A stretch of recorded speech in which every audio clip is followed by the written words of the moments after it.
we're just not good enough.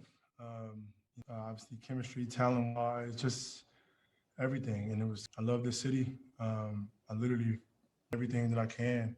The situation is crazy. It's something that I don't think can be fixed. So, yeah, thanks. And just like that, James Harden is out of Houston. Man, that's crazy.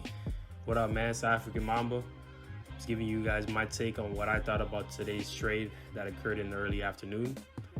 You know what? I think this move is a really good move for Brooklyn. Right now, they're at 500. Wasn't really looking like a team. I mean, they were a team that was supposed to be favorites, but they were looking kind of lackadaisical. They had the whole Kyrie drama that was going on. They gave up some good pieces in LeVert, Allen, Torian Prince, a couple good role players. But I feel like if you want to compete in this league, it's a superstars league.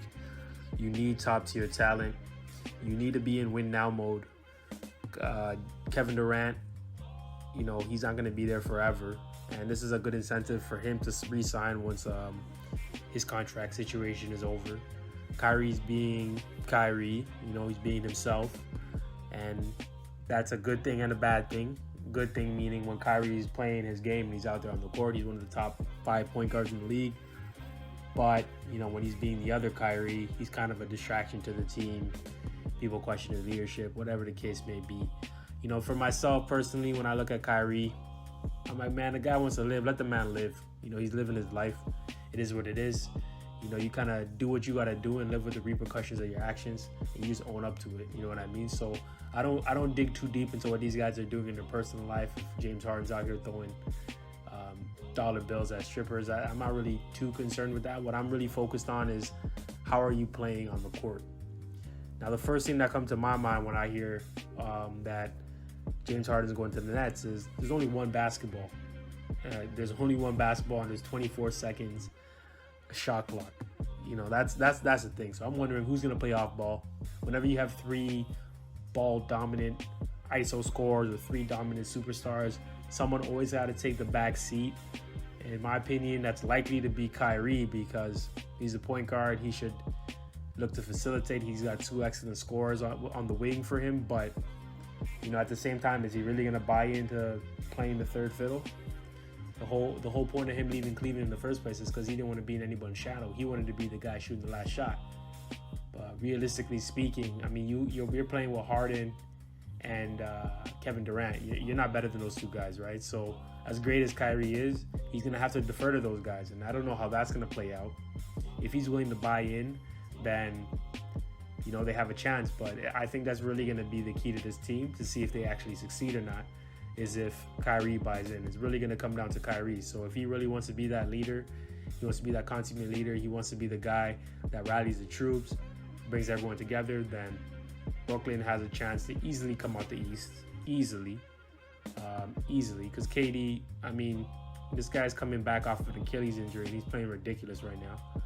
So Harden's an automatic bucket, right? So it really depends on Kyrie Irving. I'm going to put that all on him to really gather this team and improve that he's the leader that he believes he is, right? We all know he's a special talent, but let's see if he's the actual leader. Yeah, man, it's really interesting that they decided to get rid of those key role players. I get it, go for the win right now. Nothing's guaranteed. Nothing's promised next year. Injuries happen, trades happen. Right now, go for it, man. Put all your chips in and bet on this team and bet on the group of guys that you guys have right now. I like the fact that they still have Dinwiddie, so even for next season, that's a strong piece, man. They have coming back. They still got some really good players on the team, but yeah, you just need to surround those guys with some shooters, man, and you're definitely going. But yeah, man, I'm really excited to see how this is gonna play out. I think Harden could have definitely played it a little bit better than he did. The way he left wasn't the most professional way to leave, in my opinion, right? That's just one humble man's opinion, but he could have did things a little bit better. The way he addressed his teammates, the way he was, kind of making a big scene out of him not wanting to be there. You're making your point to the organization, but at the same time, you're also disrespecting your teammates who did nothing to you, as Boogie Cousins had said in one of his interviews. But yeah, I'm really excited to see what's going to happen. Definitely like this post, comment below, and me putting James Harden cooking Kyrie in these clips that was not an accident, man. That was intentional. The reason I put that is because, hey, if these guys don't win this year, right, and there's drama, you trade Kyrie. I'm sorry, you trade Kyrie. You run Harden at the 1. You got KD at the wing, and it doesn't even matter who you have around them, man. That's enough right there, in my opinion. I feel like Harden and KD combo in their prime, that's enough. So definitely like, share, subscribe. Let me know what you guys think. Let me know if you guys think that this trio is going to work this year, or if it's going to take a couple years for them to match like the Clippers. Just let me know what you think below. Peace.